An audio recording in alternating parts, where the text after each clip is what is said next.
Muy buenas tardes, amigas y amigos de Brújula Internacional. Siempre está ahora el recorrido por los escenarios internacionales con el choque de las imágenes y la fuerza de las palabras. América Latina sigue en su fiesta democrática con elecciones libres, con representación internacional, con observadores y dentro del criterio de la autonomía de los consejos nacionales electorales. Vimos el éxito de las elecciones mexicanas, donde por primera vez una mujer es presidenta de México, rompiendo la tradición de todos los presidentes mexicanos, e incluso en América Latina, donde hay el paradigma del presidente hombre. Hoy las mujeres se han incorporado y hay varias presidentas que han ocupado posiciones en el Ejecutivo en América Latina, y en el mundo han dado ejemplos extraordinarios como Angela Merkel, 16 años de gobierno en una Alemania donde la población la añora por la forma de gobernar, igual que la vieja historia de Golda Meir en Israel o la Gandhi en India, pero también en Pakistán, Benazir Bhutto. Es decir, mujeres que han tenido una gran experiencia y han sabido gobernar con criterio de equilibrio. Además, pocas guerras las lanzan las mujeres, mientras que en los hombres hay más el instinto de supervivencia y por lo tanto de confrontación.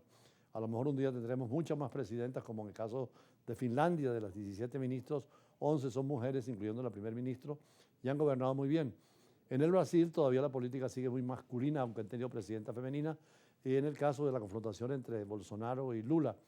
En el campo del expresidente ultraderechista Jair Bolsonaro hay alegría porque se reforzó la primera vuelta de las elecciones municipales en Brasil, donde el outsider populista Pablo Marçal quedó fuera por poco margen para la alcaldía y la gobernación de Sao Paulo, que es una de las más importantes y donde es la más internacional.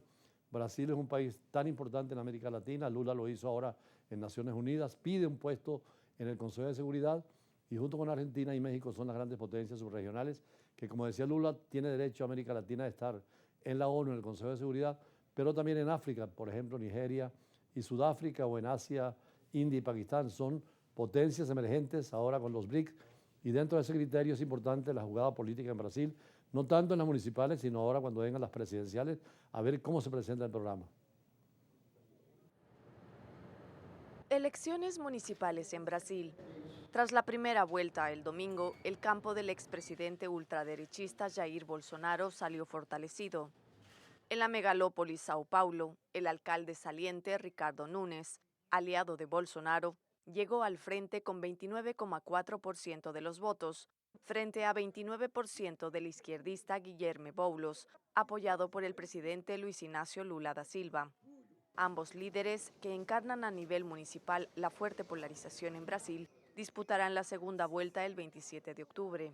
Por muy poco quedó fuera de la contienda el outsider populista Pablo Marçal, un influyente ultraconservador acusado de desinformación y que irrumpió con fuerza en la campaña con su estilo provocador. En Río de Janeiro, el centrista Eduardo Paes ganó para un cuarto mandato con 60,4% de los votos, dejando atrás con 30,8% a Alexandre Ramagem, ex jefe de inteligencia de Bolsonaro, y su apuesta para esta elección. Consideradas la antesala de las presidenciales de 2026, las municipales mostraron un avance de la derecha en Brasil, y especialmente del Partido Liberal de Bolsonaro, ya mayoritario en el Congreso desde las elecciones de 2022. El partido de Bolsonaro se hizo con las alcaldías de 2 capitales estatales y disputará otras 9 en la segunda vuelta, de las 26 en juego. Con estos resultados preliminares, los analistas ya anticipan una contienda más difícil para el Partido de los Trabajadores de Lula en las elecciones de 2026. Casi 156 millones de votantes fueron convocados en Brasil, donde el voto es obligatorio. Según datos oficiales preliminares, la abstención alcanzó el 21,7%. Y el mundo ayer, sobre todo el mundo judío, conmemoró el primer aniversario del mortífero ataque del movimiento Hamas, declarado terrorista por la comunidad internacional. Además, dentro del 7 de octubre de 2023 fue la terrible experiencia de miles de víctimas al margen de la guerra, y que todo el mundo ha condenado. Por eso, manifestaciones en todas partes y solidaridad, en este caso con el pueblo de Israel, aun cuando también se afirma el derecho que tiene el Estado a defenderse, pero que hay límites en la guerra y por lo tanto hay que aplicar el derecho internacional humanitario. Y como dijo el secretario general de Naciones Unidas, si el ataque hay que condenarlo por Hamas y grupos terroristas, también el límite de la guerra en Israel, en Palestina, y en la necesidad de paz, como lo dijo el Papa en la bendición Urbi et Orbis el domingo, y lo pidió también el secretario general de Naciones Unidas, Guterres, para llegar a una negociación definitiva con la existencia del pueblo palestino y del pueblo israelí. Israel conmemora este lunes el primer aniversario del mortífero ataque del movimiento islamista palestino Hamás del 7 de octubre de 2023, con vigilias en honor a las víctimas y manifestaciones para exigir el retorno de los rehenes. En total murieron 1.205 personas, en su mayoría civiles, según un recuento de la AFP basado en cifras oficiales israelíes. Los islamistas capturaron además a 251 personas, de las cuales 97 siguen cautivas en Gaza y 34 de ellas habrían muerto, según el ejército. Las conmemoraciones comenzaron en Reim, con un minuto de silencio por las 370 personas que murieron durante el Festival de Música Nova, donde se inició el peor ataque en la historia reciente de Israel.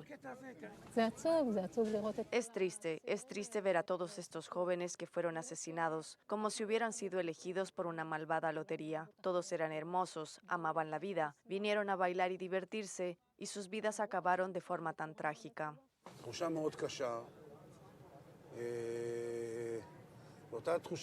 Los sentimientos son muy pesados, no muy diferentes a los del año pasado. Cada día es duro, el dolor no disminuye, solo se hace más fuerte.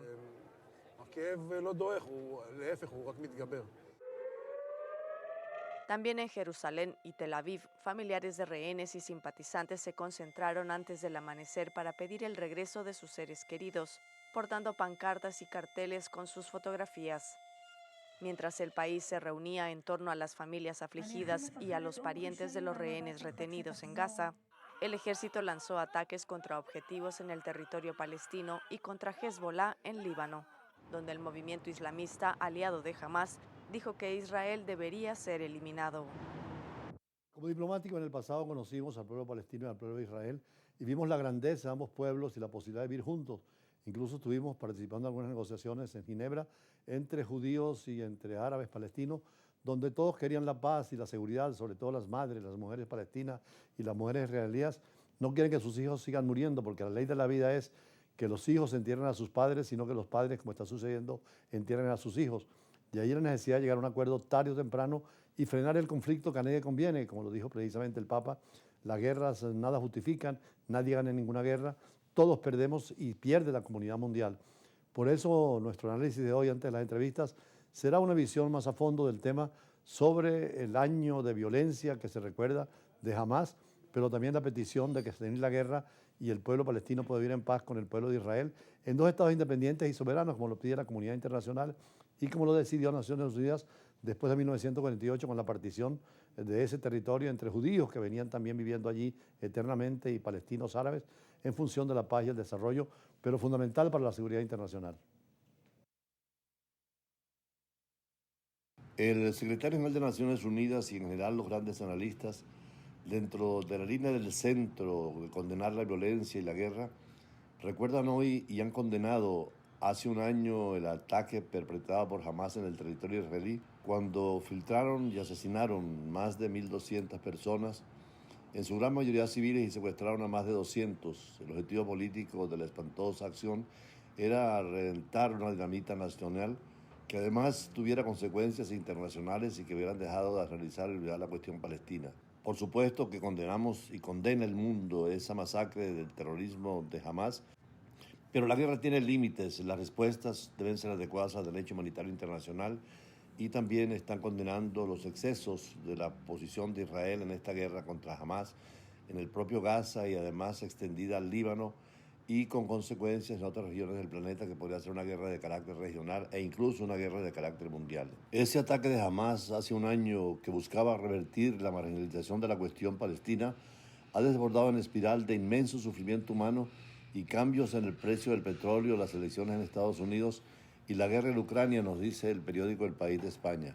Las consecuencias las vemos en los planos económicos, políticos y geopolíticos, y ahora más complicado todo con la amenaza de Irán y de Israel por un conflicto regional dentro de la dinámica que generó el ataque de Hamás el año pasado y las consecuencias y la actitud de Israel frente a Palestina, frente al Líbano y también en otros escenarios del Medio Oriente donde todo es complicado y está el petróleo en el centro en el interés de las potencias de carácter mundial. Por ahora la situación es muy complicada porque Israel ha prometido una respuesta contundente a los recientes ataques con misiles por parte de Irán Los posibles objetivos incluyen instalaciones militares y nucleares iraníes.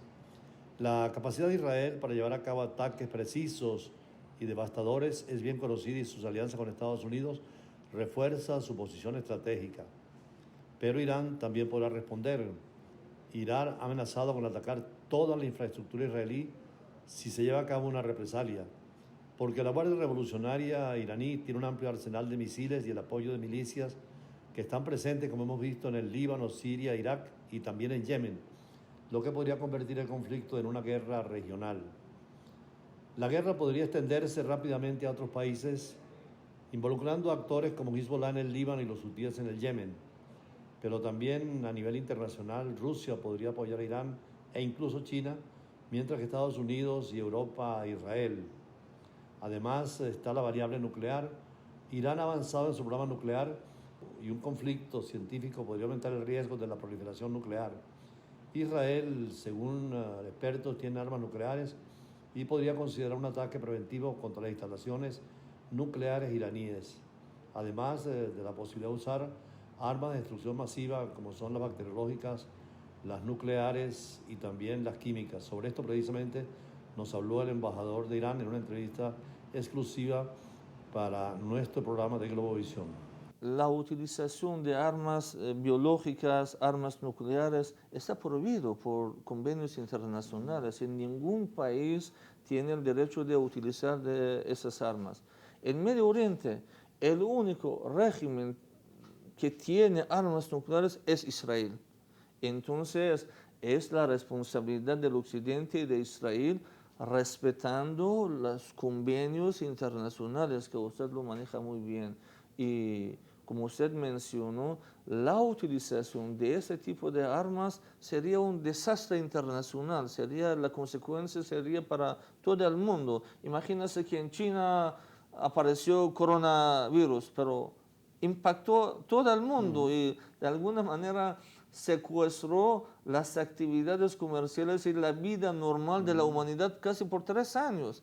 Entonces, la consecuencia de utilización de ese tipo de armas ilegales sería para todo el mundo.